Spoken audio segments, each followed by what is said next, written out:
안녕하세요. 연세반디 치과교정과 원장 백인규입니다. 네, 오늘은 치아 교정 치료 전에 주의사항에 대해서 알아보도록 하겠습니다.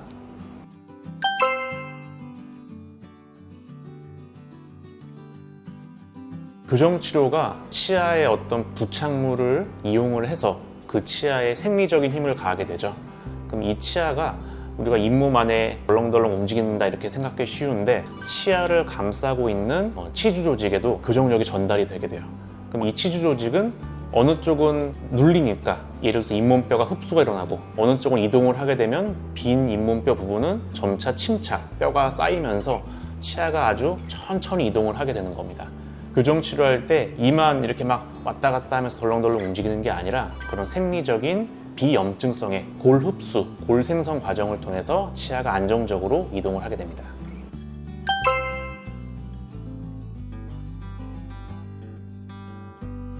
교정 치료 중에 도중에 치료 계획을 바꾸는 경우는 거의 없습니다. 교정 치료를 하기 전에 명확한 환자분의 상태를 파악을 하고 그 한 방향대로 치료를 원활하게 진행을 해야지 교정 치료 자체도 결과가 좋고 잘 끝날 수가 있습니다. 대개 환자분들이 저한테 먼저 물어보시는 것 중에 하나가 비용에 대해서, 그 다음에 교정 치료 도중에 그런 기간이랑, 또 제일 많이 물어보시는 것 중에 하나가 교정 치료를 하는 도구, 브라켓은 어떤 걸 선택하면 좋은지에 대해서 많이 물어보시는데, 사실 이거는 물론 중요한 부분이긴 하지만 지역적인 부분이기 때문에 교정 치료에 앞서서 환자분 상태를 파악하고, 환자분도 내가 무슨 문제점을 가지고 있고 이거를 고치려고 이런 방식으로 교정 치료를 하는구나 충분히 이해한 상태에서 교정 치료를 진행을 해야지 원활한 진행을 가질 수가 있습니다.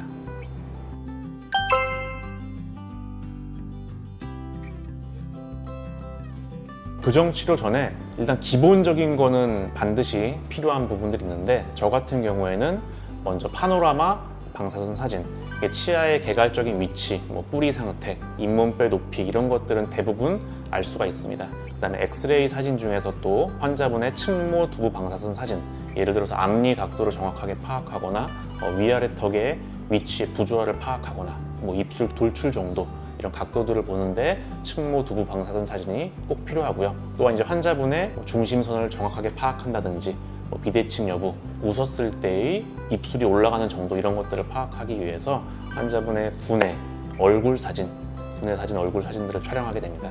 또한 이제 치아 상태를 또 정확하게 파악하려면, 예를 들어서 공간이 얼마나 부족하고 치아가 교합 상태는 바깥쪽으로도 얼마든지 확인할 수가 있지만 안으로도 한번 체크를 해보기 위해서 환자분의 인상 모형을 채득하게 됩니다.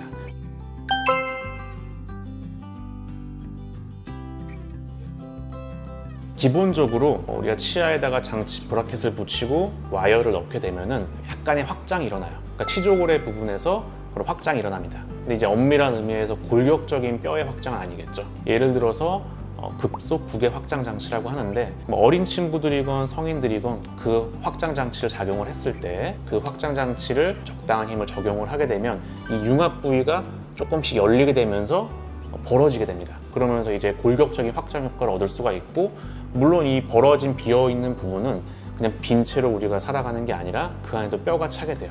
그래서 나중에는 그 급속 구개 확장 장치를 일정 기간 이상 확장한 치열에 놓여 있게 되면은 그 사이에도 뼈가 차면서 진정한 의미의 골격적인 확장을 이룰 수가 있습니다.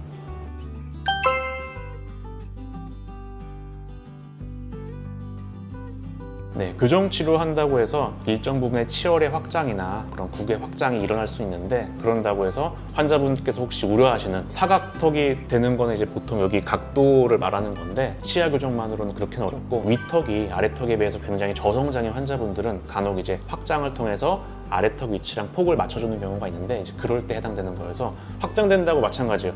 여기 광대가 넓어지거나 그러진 않습니다. 외모적인 부분에서의 그런 효과는 크게 나타나진 않습니다.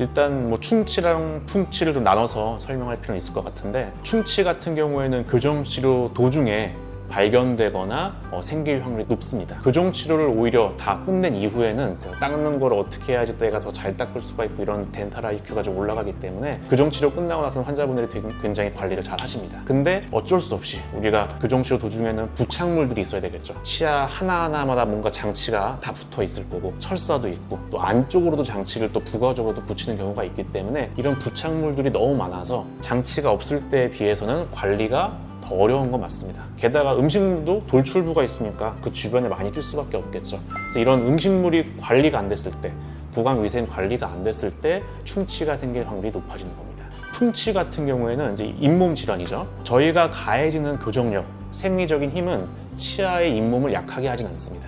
근데 예를 들어서 처음부터, 애초부터 잇몸뼈가 좀 안 좋거나 이런 분들은 교정 치료를 하면서도 잇몸뼈가 다시 생성되거나 하진 않기 때문에 이거가 이제 유지되는 거죠. 또 두 번째로 교정 치료를 하면서 혹은 이전에도 이를 꽉 물거나 이를 갈거나 이런 게 좀 심하신 분들은 치아가 안 좋은 힘을 받기 때문에 나중에 교정 치료를 끝나고 나서도 이가 동요도가 많이 줄어들지 않는 기간이 좀 길어지는 그런 상태가 될 수밖에 없습니다. 그리고 잇몸도 마찬가지로 관리 측면이 제일 중요합니다. 잇몸 염증 생기면 잇몸이 부었다가 나중에 그 부었던 잇몸이 좀 내려가게 되면은 우리가 흔히 얘기하는 치아 사이에 비어 보이는 블랙 트라이앵글이 생길 가능성이 높기 때문에 관리를 교정 치료 도중에 잘 해주는 것이 필요합니다.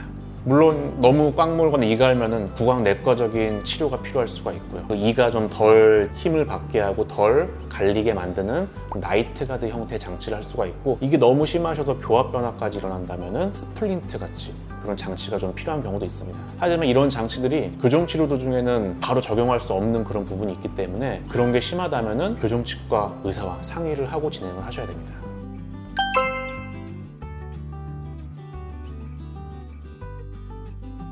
브라켓은 임시적으로 부착하는 건데 일단은 장치가 떨어질 가능성이 있으니까 환자분께서도 교정 치료를 하면서 떨어지지 않게 식사도 너무 딱딱한 거라든지 자주 씹는 음식들은 피해 주시는 게 좋고, 브라켓 중에서는 저희가 물론 종류가 여러 가지가 있지만 재료적인 측면에서 보면 세라믹 형태의 브라켓은 치아보다는 경도가 조금 더 센 편이에요. 그래서 너무 이렇게 무리하게 씹다 보면은 브라켓에 맞닿는 위의 치아가 너무 많이 힘을 받게 되면은 그 치아가 대합치가 마모가 되거나 깨지는 경우도 있습니다. 그다음에 장치는 뭔가 부착물이 툭 튀어나와 있죠. 그리고 장치가 그냥 이렇게 동그란 모양, 네모난 모양이 아니라 고무줄을 걸거나 이런 거에 필요한 모양들을 갖고 있어서 구조 자체가 좀 불규칙하기 때문에 음식물들이 많이 낍니다. 그래서 장치 주변 관리를 항상 잘 해주셔야 됩니다. 특히나 장치랑 잇몸 사이가 음식물이 많이 끼고 저류가 될 확률이 높기 때문에 여기 부분에서 치아가 약해지는 탈회가 생길 확률이 높아져요. 브라켓과 잇몸 사이에 이 공간이 일단 좁기 때문에, 그리고 잇몸이 최적 변화가 일어나죠. 관리가 안 되면 부었다가 또 내려갔다 이런 최적 변화가 일어나니까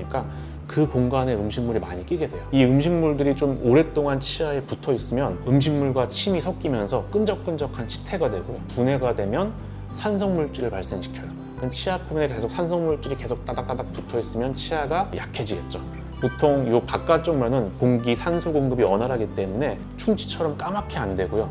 치아가 하얗게 되면서 삭을 수가 있어요. 부식되고 이렇게 삭고 치아가 약해지는 현상을 저희는 탈회라고 합니다. 하얗게 된다고 절대 좋은 게 아니라 치아가 좀 삭는 거니까 장치랑 잇몸 사이 관리를 굉장히 신경을 많이 쓰셔야 됩니다.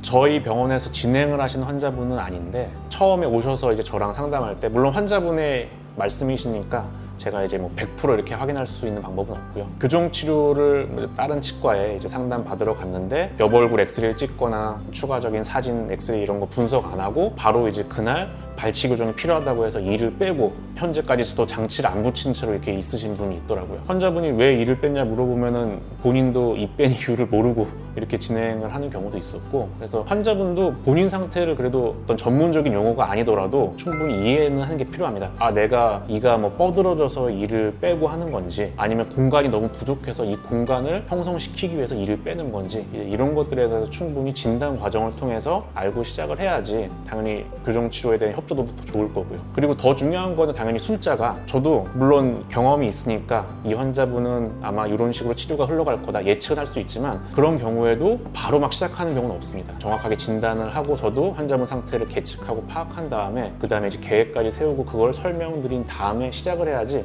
안전하게 갈 수가 있어요. 당일날 갑자기 막 시작하는 경우는 사실 있을 수 없고요. 환자분 상태를 파악하고 그걸 설명드린 시간까지 잡은 다음에 환자분께서 충분히 이해하시면 그 다음에 시작하는 게 좋습니다. 예, 오늘은 교정치료 전에 주의해야 될 사항에 대해서 말씀을 드렸고요. 또 치료 도중에 또 환자분들이 또 관리 측면에서 또 조심해야 될 내용들도 말씀드렸습니다. 이상 연세반디 교정치과 원장 백인규였습니다.